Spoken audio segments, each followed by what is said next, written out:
Welcome to Life After Divorce, episode 76. I am your host, Leanne Linsky. And I'm the boyfriend. Welcome back to another wonderful week of divorce. We are so happy to be here, as always. And while you're out there tuning in, make sure you rate, review, and subscribe.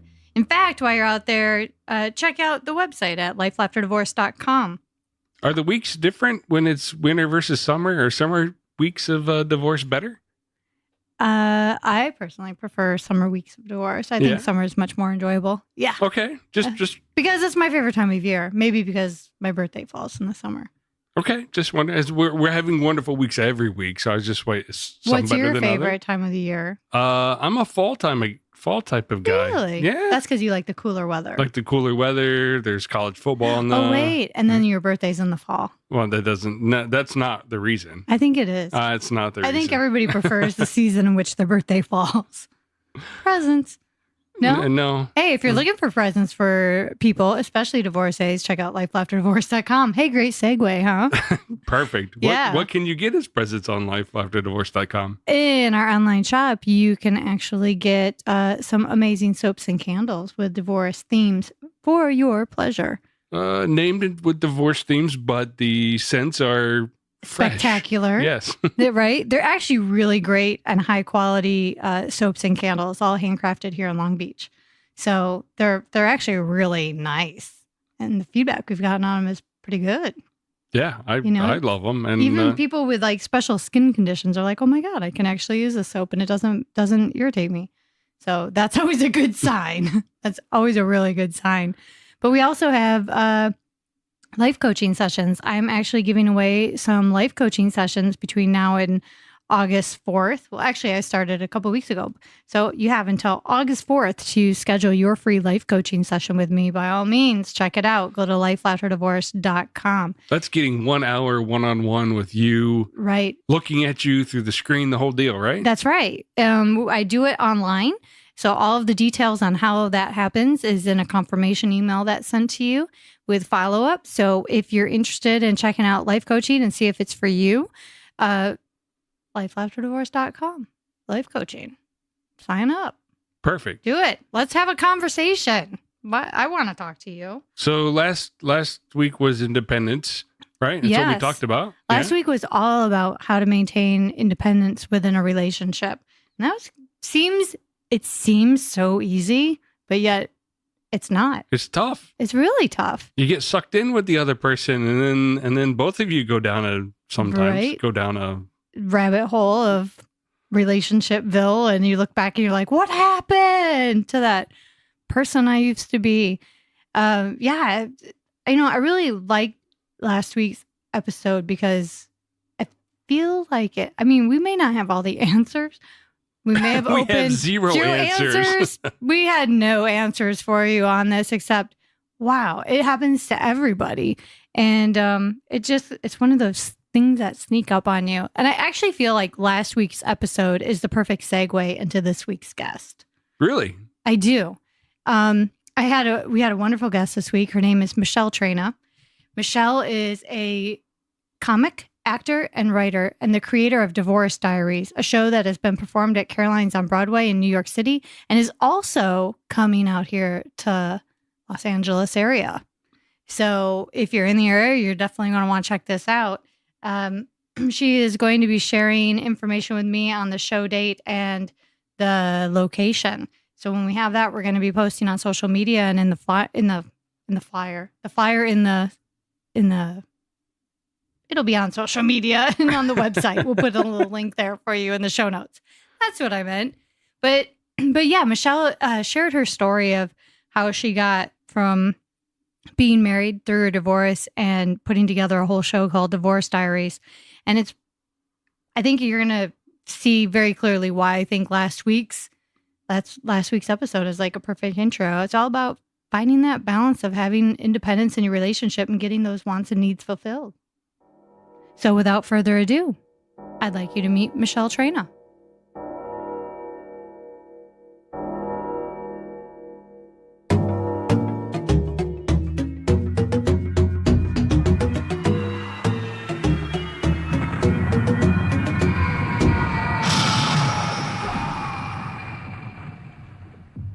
All right, Michele, welcome to Life, Laughter, Divorce podcast. Hi. Hello. Hello. We're so happy. We're so happy to have you with us today. I'm excited to talk to you and get to know you better because I know you're doing exciting things and you're actually going to be in the LA area in August.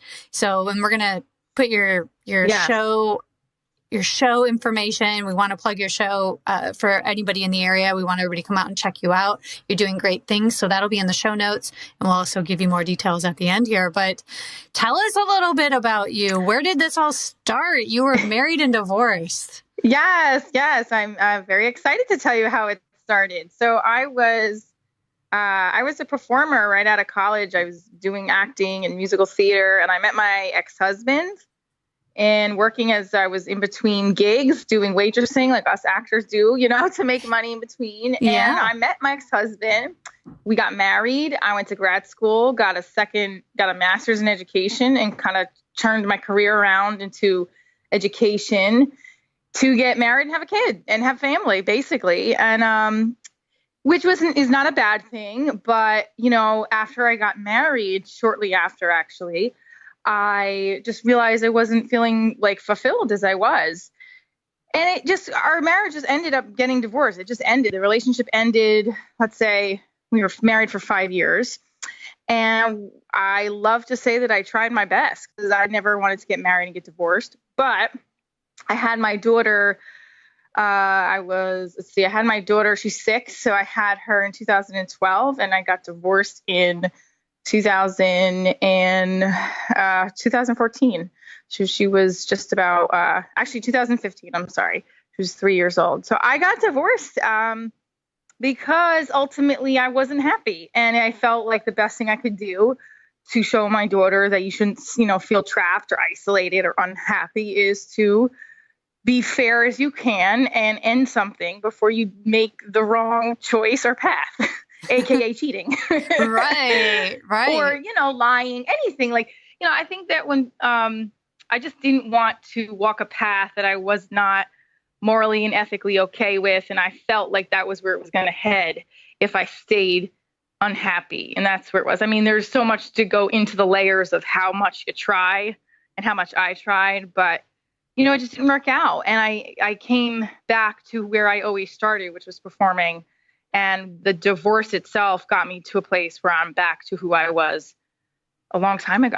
And so, it's a little bit about my journey, a short summary of my journey from marriage to divorce. But I'm an actor, a comic, and I'm an educator. I teach the arts, I teach theater, and I act. I have a theater company. I do stand-up in New York. And I have a show called Divorce Diaries, which is basically a stand-up and sketch show that laughs at pieces of divorce and divorce-related subjects, such as being a parent, working, dating, working multiple jobs like bartending. And it discusses that in a comedic way so that people, if they're going through a divorce or they're going through something similar, a breakup, a life transition, they can just come and laugh. And it's something that can make people feel good about themselves as opposed to sitting in the melancholy. Right. Okay. So we just got the whole overview about like A to Z here. So I want to go back though. Yeah. So you guys met and you were waiting tables and you were pursuing acting, right? Yes. And when how long were you dating before you got married? Before we got actually married 4 years, we were engaged at 2.5 years or 2 years, I think 2 years. Okay. And so we were living together already. We were already living together for a year, and we got engaged. I was in grad school, and he proposed. Wow. Okay. And so you were like, okay, this is good. Things are great. And then. Yeah, I told him to, though. That's the effed up part. I had asked, I know, right? I told him to propose to me. Then I told him I want to divorce you years later. But no, I had brought it up because he had mentioned to me when we were dating like 6 months that he wanted to eventually marry me. And I was like, oh my gosh, this is amazing. And he's really, my ex-husband was my first real relationship. Yeah. Which is also a real problem, I think, which for me, I think was a real problem because I was very inexperienced with having a relationship and having good intimacy, which I think that we were definitely in love and definitely happy at a point. But if I would have known more about myself and what I need long term, I probably would not have married him. Yeah. Or, stayed in the relationship as long. But so we moved in after a year of dating. And then that year and a half mark, he proposed because I had brought it up about when are we going to get married, or I would be so happy if we got engaged. And then a short while after he proposed. So yeah, and everything was fine. I mean, nothing bad was happening. Yeah. But I think more things came on as I got into my later 20s. Right. And I got married. Yeah, I was 20. How old was I when I got married? 27. Mm-hmm. So I was engaged from 25. So 25 to 27. And it's a year and a half. And I don't know. I think you grow a lot in that time frame in your 20s. Yeah, you do. There's a lot of stuff that changes. Again, I didn't feel like I had started working as a teacher. I got my master's in education, and I got my first job was right after grad school ended. I got my first teaching job, and we moved because it was in, I don't know if you know, in Trenton, New Jersey. We were living in North Jersey. This was Central Jersey. So we moved. We got married. We moved to start a new job in 3 months. That was a lot. Yeah, that's a lot of major life changes. Yeah, and it was okay. It was just that I was working a very very urban school, and it was a high school. It was very hard. It was very hard. And it put a little bit of a dent on our relationship because I would come home and take it out on him sometimes.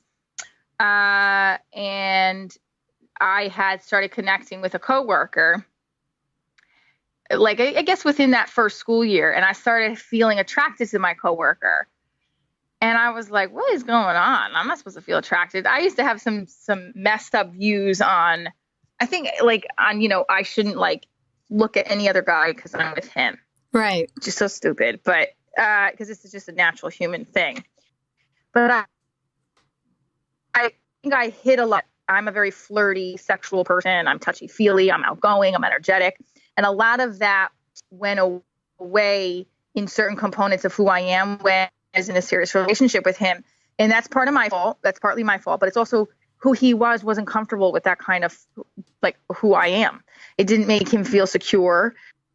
It made him feel like, well, I don't want other guys looking at her or touching her. And it was a big setup for disaster because I then changed parts of who I am.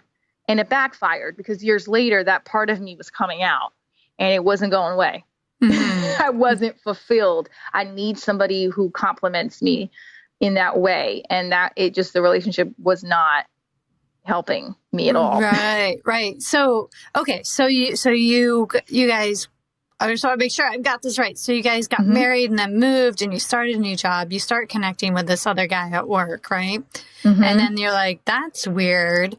Did you talk to your husband about it? He knew about my coworker. Okay.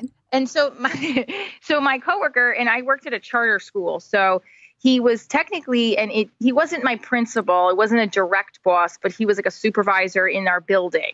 Mm-hmm. In charter schools in New Jersey, they have kind of special titles, not special titles, but different titles than they would in a normal public school. And this person, who was just a friend, nothing ever sexual came from it, but we were texting a lot. And it was just a relationship that, it's a lot, probably too much texting. Even if, I feel like if you're married, you probably shouldn't be texting a friend that much. Yeah. I don't know. I mean, that's what was happening, and he felt a shift because I feel like emotionally you're going to feel a shift if you start having feelings for somebody else. Yeah. Yeah. Emotionally, that other person's going to pick up on it. Yeah. You have to, yeah. Their spidey sense is like, something's mm-hmm. off. Right. Yeah, I remember being in bed and I used to always want to cuddle and stuff. And there was a moment, I'll never forget it, where I was like, why do I not want him to touch me? Mm. And he sensed that. And he's like, what the heck? And it was starting. And I remember driving home from work one day and crying because I was like, what has happened? I just got married 6 months ago.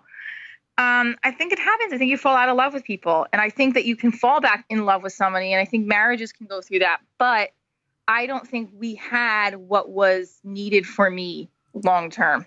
I don't know. I don't know because I haven't been in another marriage to justify it. But he went through my phone and saw the text messages and was like, this is messed up. You have feelings for this guy. And I remember saying, no, he's like, you shouldn't be texting him this much. And then he got me a new phone for my birthday, and it was like an iPhone. At the time, I had like one of those, a regular flip phone, I think. Yeah. And he got me an iPhone, and now we were on the same phone plan. So he could check whose number. And on top of that, he went through my computer. He went through, I think, my journal, and I wrote something in my journal that was like a sexual, reflection. And he read it, and it was basically saying that I wanted to engage in these feelings with this other person. But it was my journal. I was really struggling with the feelings I had because the other person didn't know, and I didn't know what to do. Right. So he went through it, and he got really upset. And I was like, no, I didn't want to he's like, I'm leaving. And I was like, no. And I was freaking out. But honestly, at the time I was like, I don't know what else to do, but I didn't want to get divorced. I didn't want my family to think, oh, you're going to have an affair. Things were going through my head and I didn't know how to fix it. But he found out that I had feelings for this other guy. So we went to a therapist, and the therapist was helpful a little bit, I guess. She said she told him it's normal for someone to have feelings for another person, but not act on them. But I think ultimately, I was just feeling in my head, but I want to act on them, I'm not happy. Yeah. And I couldn't figure out how to get back to being happy with him. So we went away. I think that the second summer, this continued for 3 years. It was bad. Yeah. That's a long time. 2 years it continued. And then the second summer I got pregnant. And when I was pregnant with my daughter, we had been trying to, because I stupidly thought, oh, we have a baby, it'll fix everything. And I knew that was not the answer. Yeah. And I just still did it because I was like, no, I got married to have a kid and have this life together that I always envisioned for me and him. I got pregnant with my daughter, and it did go away for a good amount of time because we were just prepping for the baby, and it was exciting. We were bonding a little bit. But it got worse when my daughter was born, and a lot of things came to light for me. And the thing is, the other person was no longer in the picture. My school had closed. It was not renewed for a charter. I was home. It had nothing to do with that other person. It was just complete and utter, I'm really unhappy. And we were very isolated, my daughter and I. He was not really a participatory part. I think for numerous amount of reasons. It just wasn't the life I wanted. And I was like, eventually there was a point where his frustration with me not being intimate with him, because after you have a baby, all you're doing, I'm breastfeeding. I was just tired. I couldn't walk from delivering. It was just horrible. Right. And I didn't want to touch him. I did not want to touch him. I didn't want to go near him. He wasn't helping me with her. I felt like you are the worst. That's how I felt towards him. And maybe he's not the worst, but for me, I was so unhappy. And I remember watching an episode of on the Bravo House of Andy Cohen's, Watch What Happens Live. Yeah. And Jenny McCarthy was on it, and they said, what makes you still stay so pretty and look so young at your age? She said, good sex and yoga. And I'll never forget, I'm never going to have good sex. That's what I thought. I was so depressed and sad from that because I wasn't getting what I needed sexually for not just, it wasn't his fault, but it was me. I was not connected with him. I didn't want to be in that. Yeah. And he sensed it. It was upsetting to him. He made him very upset and angry. And we separated because he did something very disturbing. To me, it was disturbing. To him, it wasn't. He just would get not violent with me, but just angry. And it was very unhealthy to be around. So I think it was 2013, Labor Day weekend of 2013. I said to him, I want a separation. And we went to the therapist that week. I said, I want to separate. And from that point forward, 8 months of living together, and I put the house on the market.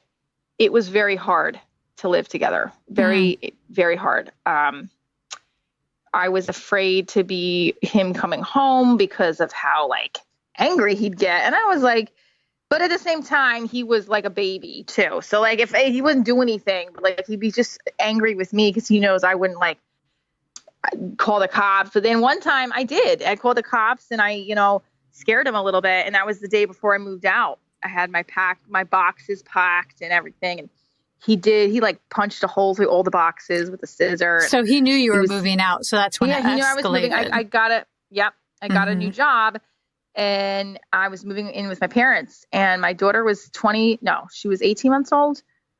19 months old. She had a stomach virus, puking all over the place. He still didn't stop. And I was like, wow, I'm really glad I'm moving out. This was a good decision. But as messed up as it was when I moved out, my daughter was also having developmental delays at the same time. I had to get her a speech therapist. I had to go through evaluations because she wasn't speaking at the time. So there was multiple things happening and being thrown at me. And I was just like, I got to get out of this marriage. It's just the first step to a happy place. And most people would say, oh, if my daughter's not talking, I have financial burdens. We were doing a short sale on our house because we were underwater with it. Most people in an unhappy marriage say, I can't leave. I have to figure this out because I have nothing. I have no money. And at the time, I was not working full time for 18 months. I was teaching part time. I started my theater company. So I was doing things for myself and my career, but it was financially difficult. And so now you have financial problems. You have start of a new job. Your child has developmental delays, and you're trying to do a short sale on your house, and your husband is throwing a hissy fit, smoking in the house, throwing your boxes all over the place. I mean, it was like everything thrown at me at once, if I really think about it. Yeah. And I still thought getting out of the marriage was the best solution instead of staying and having the money to be able to afford things that I couldn't if I was single or whatever. And it's the best decision I ever made in my life because I'm back to who I was. My daughter will see that this is not, you don't settle for something or, live in an isolated world. But then the divorce did not happen. I had to file for divorce, which then I dismissed the divorce a month later, which is crazy. Because what made you do that? Yeah, that's a little twist in the plot because my daughter had to have early intervention services, which is basically a therapist comes to her daycare or home to help her with speech, help her with her cognition and a social delay. They thought maybe she could be on the spectrum. Fast forward, she's not on the spectrum, but at the time, certain things were red flags. Mm-hmm. So she had to get this therapy done. And we started talking once he finally listened to what was going on. So I said, we can live separated and maybe go back to a therapist. When I tell you I tried hard to try to make this marriage work, I dismissed the divorce. So I lost the $1,000 I put down with my uncle. I had a lawyer of a family friend who was helping me out. Right. And then within that month, I met someone at my new job that I thought was attractive. And I was starting to be like, oh, he's cute. And then he started talking to me. And I was like, what am I doing? Like I was getting butterflies, Right. And then I stopped and realized this is not good. So I texted him and I said, I don't think we should make this try to work again. I think that I don't want to have happened what happened when we were living together in Central Jersey. And he was fuming mad because he felt like that was a weird move that I made to dismiss the divorce. Yeah. So long story short. So wait a second. You texted him? I texted him. Oh yeah, that's a great thing to point out. I tried to talk to him on the phone, but he wouldn't pick up. Yeah. But we did talk on the phone. Yeah. Yes. I think I remember texting him something along to start it with. Yeah. And he didn't want to talk. And then when we talk, he would, hang up it was very hard to communicate together. Yeah. So phone. It sounds like, all right. So but I'm curious about a couple of things because it sounds like he was just angry all the time and he really wasn't a good communicator. Like most men, no, yes. Okay. So, yes. So I'm curious, like if you were to go back in a time machine, right? Mm-hmm. And he were to do one thing different, what would that be? He couldn't do anything different. There's nothing that would, even if you were a great communicator, would you have felt differently? I guess I look at it like this. I think that if he would have done something differently, I wouldn't be where I'm at right now. And I really like where I'm at right now. Yeah. But I mean, I think it was beyond communicating. What do you think it like? Emotional intimacy. Okay. You just weren't connecting. Was it? Yeah. No. Yeah. I wasn't feeling it anymore. And on top of that, he's not active. He doesn't like to socialize like I do. Right. And that was always there. It just was heightened sometimes. And I would need him to be somebody like I am, I guess. Not exactly like me, but I go out and I'm a performer and that's my role, right? Even as a teacher. Right. And he's the opposite. And I think sometimes opposites attract, but like he doesn't. I think the one thing I would change is that he needs to he doesn't value what I do with a child the way I would want a father to value. And he never will, because it's not embedded in he's got a chip missing. He thinks I'm a good mom and all that stuff, but the way he handles things now, I would not want that for my child's father. But that's me. And I think in the divorce, I don't think there was something he could have done differently. I think it was definitely me. It's just, I don't want this person in a relationship. It's not meant to be. Yeah. So would you say, so I'm hearing a few things. It's not just that like bad communication, but there's also some intimacy. There's lack of intimacy or connection. But then when it comes to raising children and everything, you guys have different beliefs and values. Just different styles. Yeah. So sorry, go ahead.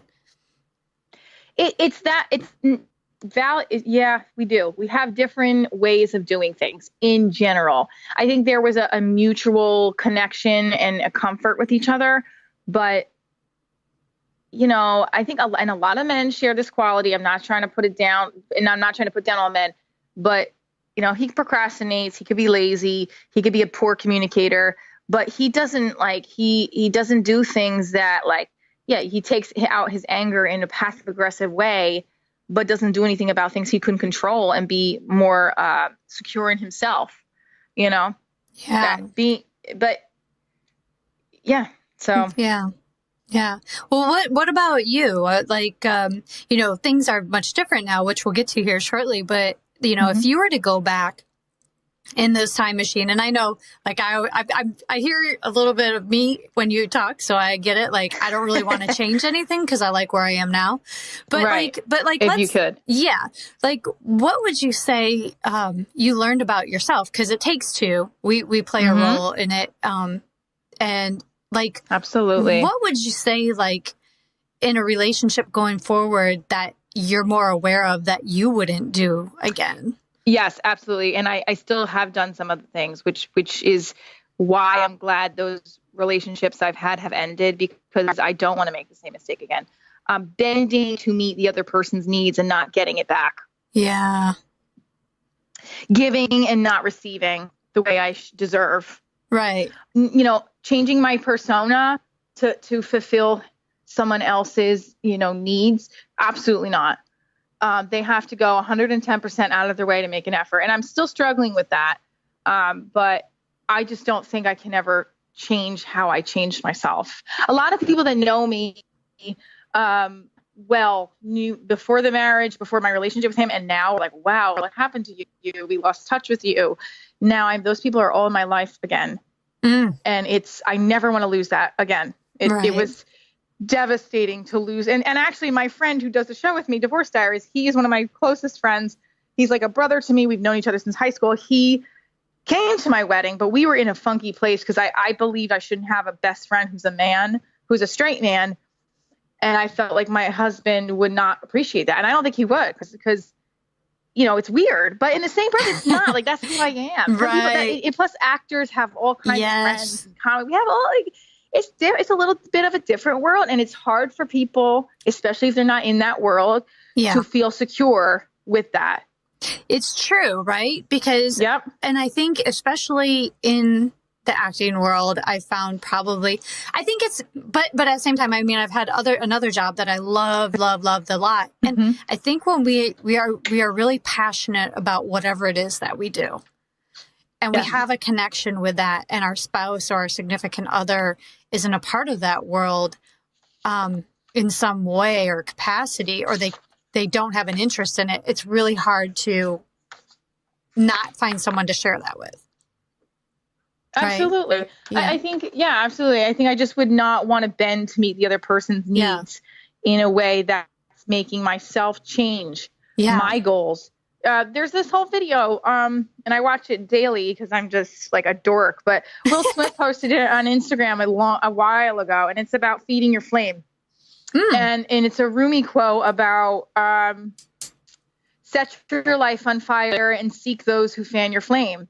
And that is like the motto of my life. Like, I feel like that's how I always want to live my life, because it's about how the only people you surround yourself with, if they're not nourishing and inspiring you in some sort of way, then you have to not let them in. Right. Not everybody deserves to be around you, he says. And that is completely and utterly correct. You got to protect your light with your life. Yeah. I unfortunately don't do that a lot, but I'm getting better at it. And that's the one thing I would go back and change. Yes, I love that. I just wrote that down so I can look up the Will Smith video. I'll send it to you after we get done recording. I'll send you the video. It's awesome. Like, my friends are like, "You're crazy. You watch this video over and over again." No. Yes. When I'm crying on the way home from a bad breakup, I'm listening to it. You're like, there's a reason I'm not with this person, but that's so important. Yeah. And I when I've ended it for the third time with like a guy I'm seeing, I'll listen to it to remind myself why I'm walking away. Right. Well, I think it's weird. And the boyfriend and I have talked about this several times, many times probably. It's kind of like, why is it, when we're single, we're out, we're doing our thing, we're living our life, we're getting things done, we're super productive, we're feeding our soul. And then the minute enter significant other, all of a sudden, we slowly over time start changing our focus. Yep. And it's not an intentional thing. Like, it's not like I'm going to put all my focus on this person, become crazy girl, or something. It just happens. Yeah. And the relationship kind of becomes a thing in itself. And we just talked about this last week about how to maintain independence in a relationship. Oh, yeah. And that's a hard one. It is, because, when we first addressed the thing, we talked a little bit about, going and having friends and having time and space away from each other. But independence is more than just time and space. It's also spiritual.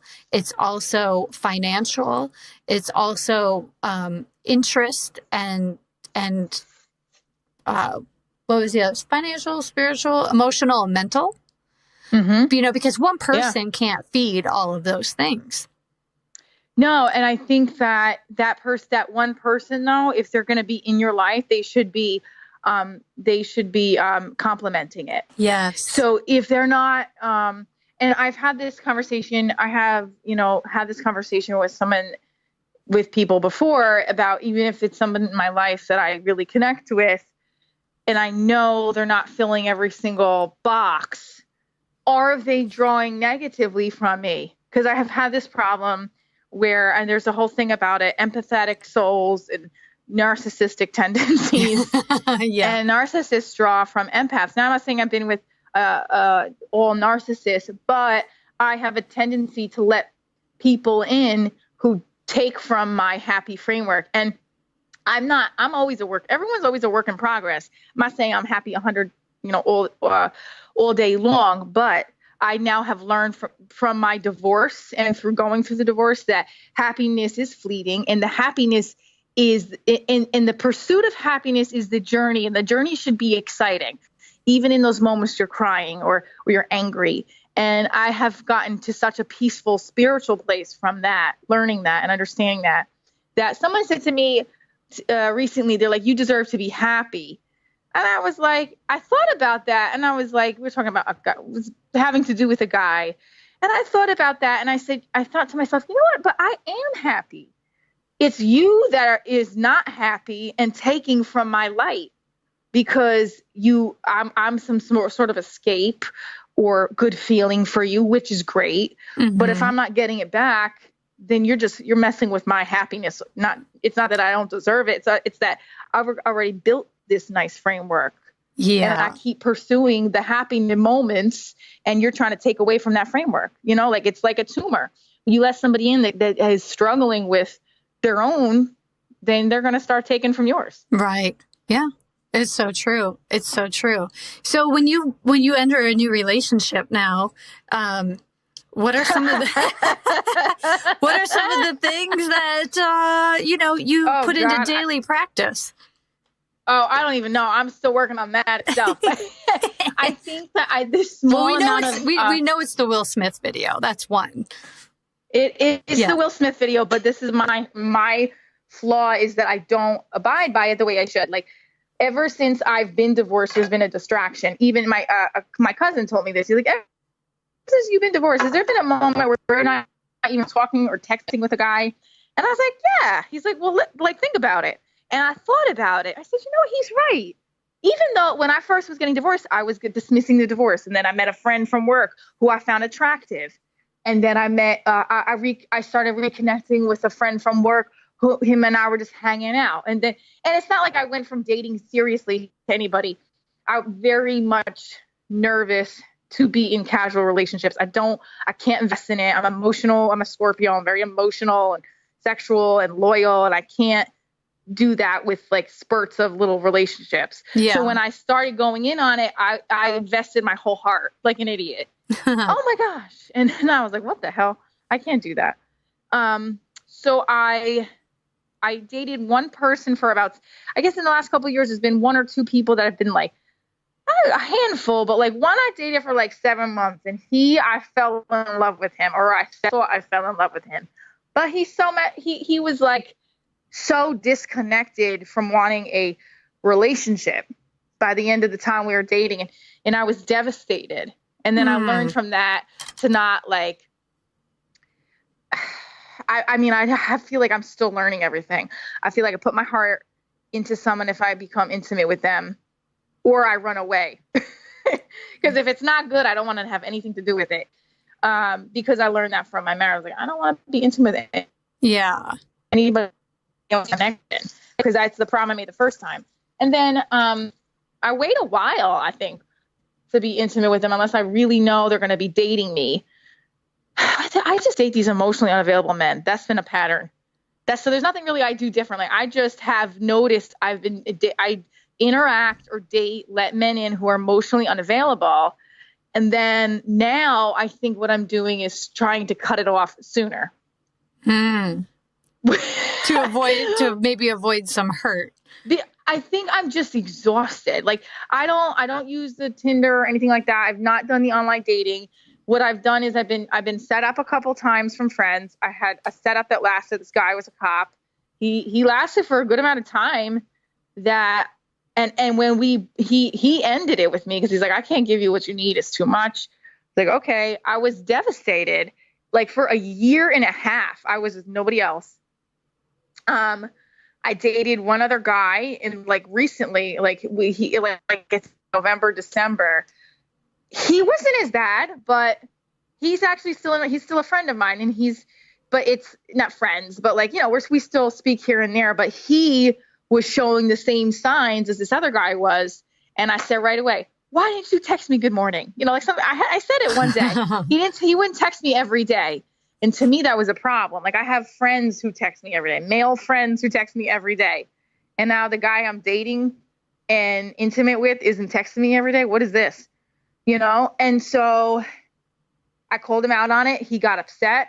I was like, what? And I remember when he got upset, the way he interacted with me, I was so turned off. I was like, this person is not for me. I'm ending this now. Like I'm done. And I did. I mean, I think because I remember the last time it happened, how devastated it took me like 7 months. And the guy ended it, like when I should have ended it because he wasn't giving me what I needed. So trying to cut it off sooner, but I still struggle with it. Like if I connect with somebody, that's the person I want to be interested in. I don't. What's it mean? Otherwise, I don't. What's it mean to you if they don't text you? Oh, they could care less. Do you think that's what that means? I think for men, it's not. I think for men, they're just like, whatever, I'm busy. I do think that, though. I think that for me, I need a lot of attention.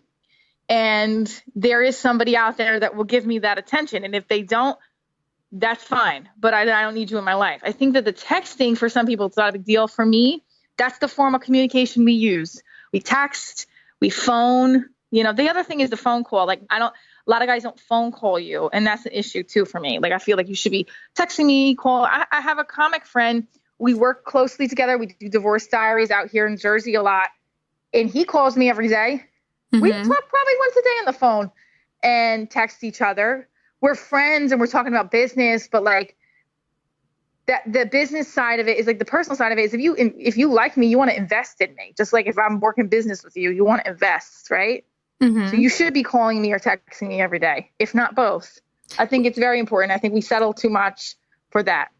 I wonder the opposite. I'm curious because I've had I've gone through times when I'm like, I don't call every day and I think that they should or whatever. And I've had conversations with some friends about this. And a friend of mine brought up a good point, and I'm curious to hear what you think. A friend of mine said to me, this is a long time ago, because I had commented like, well, he started out texting, because girls, we talk about this stuff sometimes. It started out texting and all of a sudden it kind of like it stopped. And she goes, can I ask you, what about his text makes you feel validated? And do you really need someone to validate that you're worthy? No, it's not about validating that you're worthy. It's just showing that he actually cares and is thinking about you. I think that it's the thing is, and I've heard that too before. It's the fact that just like when back when my parents have been married for 45 or over 45 years, my dad shows up at my mother's doorstep to say hello. Like that's, yeah. So it's kind of like something that you were raised with. Yeah, almost like it's just courtesy. Like you care enough. You want to be in my life. You should be contacting me every day, communicating me, saying hello. How are you? I am worthy, so you should be making an effort. And if you don't, move on to the next. So what if they do? Yeah. So I'm curious. Sorry, I'm picking your brain because this is an interesting topic, and I think a lot of us we put a lot of what is it? I don't know what the word I'm thinking of. We put a lot behind somebody calling or texting us on a daily basis, right? Right, exactly. And like, how soon after you're with somebody is that a must? It's immediately. I think that this is how I look at it. If I juggle two careers, a performing career and a career in education. They're full time, both of them. In my opinion, both careers are full time. But I'm and I have a child, so my mom full time. So now, if I have any amount of time in my day that I'm going to squeeze in, and you're entering my life wanting to talk to me, you better be talking to me every day. I'm saying like talking to me in the way of, look, I want to get to know you, and I want to date you. I want you in my life somehow. That's great. So before we can get to the intimate part, you got to show me that you're making an effort. And the effort is communicating to me every day, checking in to say hi. Because let me tell you something, as a female, I know we're different than males, but look, we're not that much different. If you like somebody, you want to see them every day. You want to talk to them every day. You want to, because they make you feel good inside. You know what I mean? So it's not even like, I think pretty soon, if you like somebody, you say good morning to them. You say, hello, how are you? How's your day going? That's for me though. Like I need a lot of attention because I give a lot of attention. I give a lot when I'm invested in somebody. If I'm not, I'm not. And again, on a business perspective, I have a theater company. So if I have a client that needs me to contact them right away about something, I do that. It's the same thing. Like if I have a boyfriend who like, hey, can you please text me that you're home okay? And I get home and I forget, he's going to get mad because he cares enough about me to be like, yo, you had me concerned. Now, if I tell him, can you contact me right away when you get home, and he does it, I'm going to say, oh, who's he sleeping with? It's like that trigger. But I think right away, I think if you like somebody, it's not a question of when do I, how often do I, you just do it. Is there the personal? Yeah, sorry. I hear it. I'm wondering, like, is there another point where you're like, oh my God, this person is calling and texting me way too much and this is creepy? Yes. If you don't feel it for that person, there absolutely is. I have somebody in my life that,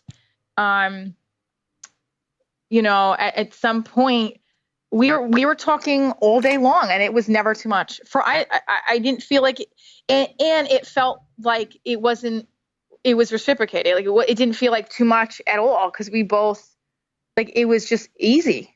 I mean, I guess that's the best way to say it. It's just easy, you know, because it's easy. It's light. If you're talking all day, that's great. And, you know, if you both have work to do and you get a little distracted, okay, you got to do some work and talk to you later. But if it's too much, then you already know you don't want that person in your life. If it's not too much, then you know that this is good. This feels good. Yeah. Do you ever hear of, are you familiar with love bombing? No, it's love bombing. So I don't know if you know about narcissists, because this is such an interesting I know a lot topic. about narcissists. Yeah. Okay. So narcissists love bomb. So narcissists, one of the things that they do is they text and they call and they shower you with attention and tons of it. And you get no time to yourself. And the next thing you know, you're in this whirlwind romance and you're whisked away. And then all of a sudden you're in this deep relationship and it's not at all what you thought it would be. Yes, I have read about that actually. Where because this cop that I dated for like 7 months, he was giving me a lot of attention for 2 months. And then it turned. And I felt like every time we were together, I had something similar like that. That is out there too. Yeah. So I think, go ahead. Sorry. Oh no, go ahead. So how would you know the difference? How do you think you would know the difference between love bombing and somebody being actually genuine and caring? Because you're right. It's really hard to tell. It's hard to tell. I think that's a trial and error. I think you got to protect yourself again. I think when if you're intimate too quickly with something, for me, not for everybody, because I have girlfriends who are like, you got to relax and let that button go. Like, just have fun. And I'm like, I can't just have fun. I don't have good, I'm trying to refrain from saying sex. I don't know why, but I have good sex. I know I'm not teacher voice right now, but I have good sex with somebody when it's intimate, it's emotional. It's not good sex if it's just sex. To me, I have a vibrator for that. You know, I know it, and I'm not trying to sound perverted, but that's the truth. Like, it's not as good. And I thought, I have had an experience this past year where I thought, this cop that I dated, I was like, oh my gosh, I had such great sex with him. And I did, but I have had somebody in my life this year that I've had more emotional intimacy, the best I've ever had in my life. And I have now seen that there is definitely someone out there that can contribute even better than I thought. So part of me was like, well, it's not about the way the guy looks, the way the guy, you know, his proportional area is. It's not about that. It's about connecting. I mean, you have to be attracted to the person. I definitely think that sexual attraction is huge, but the friendship that you have, the emotional connection, it makes everything 1,000 times better. And I think that the narcissism thing, I mean, I'm not saying that doesn't happen. That could happen even in a long-term relationship. But I think if you ultimately feel you're getting things back and you're not feeling anxious, sucked dry, depleted, then it's a right fit.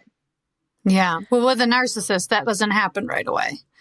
No, it does. It doesn't. Yeah. But it like over time you'll feel it, you know? Yeah. Well, okay. So you got out of this divorce and you've been dating and you've had various experiences and we get an idea of what you're looking for now.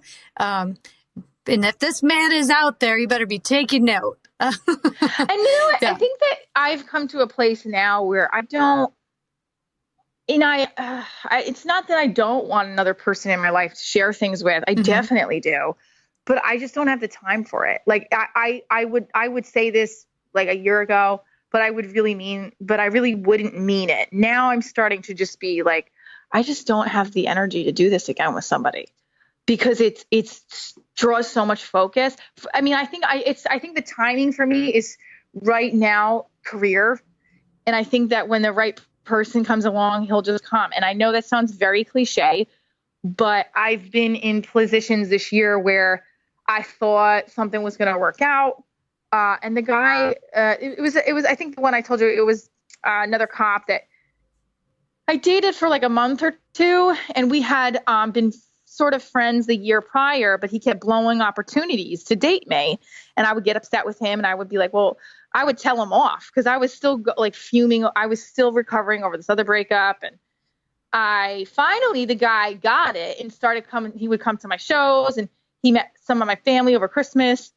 But then again, like I said, he was doing this stuff about the one morning he didn't text me good morning. I said something about it. I spoke how I felt, and he got really upset. It's a very, I live in North Jersey. He's a very North Jersey guy with the attitude and the cockiness. And he's not a bad guy, but I was like, what am I doing? Like, I don't feel like a lot of men that I've put into my world, men as like partners, have accepted me for who I am. And that's not okay, because I am. I love this line: is I'm amazing. You're amazing, Michele. But, and I'm just like, no, there's no but. Like, you have stuff you have to handle. Go handle it. Be away from me. You don't want me in your life only part time. Get away from me. You know, this is I'm a gem in front of you, and you're staring at it. Like I used to say that to my ex-boyfriend. I call my ex-boyfriend, but he never even clarified after 7 months that we were boyfriend girlfriend. But I would say to him, like, I'm a piece of gold in front of you, like right in front of your feet. And you're just not picking it up. You're just staring at it, throwing dirt on it. And it's the same kind of thing. It's like, you don't realize what's in front of you, then move away. But I'm just kind of like exhausted. It's exhausting and draining. Like, I know a lot of women can say this, even men will say it too. But it's somebody that really has to not be reminded what effort is. I think that's right. Like, if your boyfriend will support you, or your partner, or whoever is going to support you in what you do, and you don't have to remind them. I have so many people in my life that have come to see my shows, and there have been men that entered my life that pretend like they care for me, or maybe do care about me, but they don't come to my show. And I said this to somebody that I have a, deep care for. Yeah. And I said, it's like, it's such an insult that you're not getting. It's my soul. It's my limbs. And you say you don't want to hurt me, but you're directly hurting me by not coming.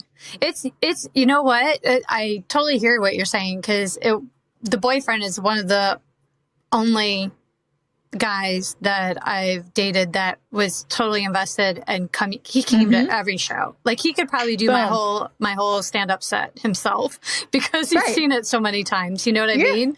Like, and that is there's a lot of people, if you're as a performer, that's super important. It's extremely valuable. It's like it, and I've tried to express it in the light of that. It's like saying, I care and love you, but I'm just going to pretend I don't know you in public. Right. It's like, it's such, and I try to put in a perspective. I mean, literally, I have had so many people in my life support me, even people who aren't my close friends, coworkers that have come. And it's, you can't make the horse drink the water. No. So you'll know when the right one is there, because he'll be doing those things without you ever having to ask. There's no question, because they want to be a part of your life no matter how they can be a part of it. I get a lot of this from men, especially men with kids. And listen, I don't want to really, to be honest with you, I rather date somebody that has children, because they can understand being a parent. Yeah. Or if they don't have children, they want children. They want to be invested in a child's life, regardless if it's their child or not. You know what I'm saying? Biologically, if it's their child or not. And the thing is, there's a lot of excuses. You got kids, you got time off, if you're divorced and you have to take there's so many reasons to not show up. Yeah. But then there's the way around those reasons to make it happen, because that's how I live my life. I make it happen no matter what. I mean, I got some support system here. I have family, but when somebody wants something, they move mountains. Yeah. And that's how I look at it. Like I would fight lions for my child, and I would have a man in my life who would fight that lion too for my child and for me. That's the only case. If you're going to say, well, I have to go check on my stove before I fight the lion for you. No. Yeah. I mean, well, that's also going to take time. Like the minute I meet somebody, he's not going to move mountains for me because we just met. Like that I think builds over time. It builds over time. And then at that time, when you say, okay, at this point, I agree with you. It's not at first sight. But no. I mean, I don't even know if I'm going to want to go have pizza with somebody after the first visit. You know what I mean? Like, no, absolutely. Yeah. I think that I'm coming from a framework in something that's going on right now in my life where it's, at this point, I'm giving so much and I'm not sure what I'm getting back, especially where you feel like, okay, I'm giving so much and the person sees me accepting that behavior. They're just going to keep doing that behavior. Right. Right, she's cool with me not coming. She says she's sad and upset, but she'll be all right. Yeah. No, it's true. You know what? And you're talking about your show, and I want to hear a little bit more. Like, okay, the show that these men are missing out on. What?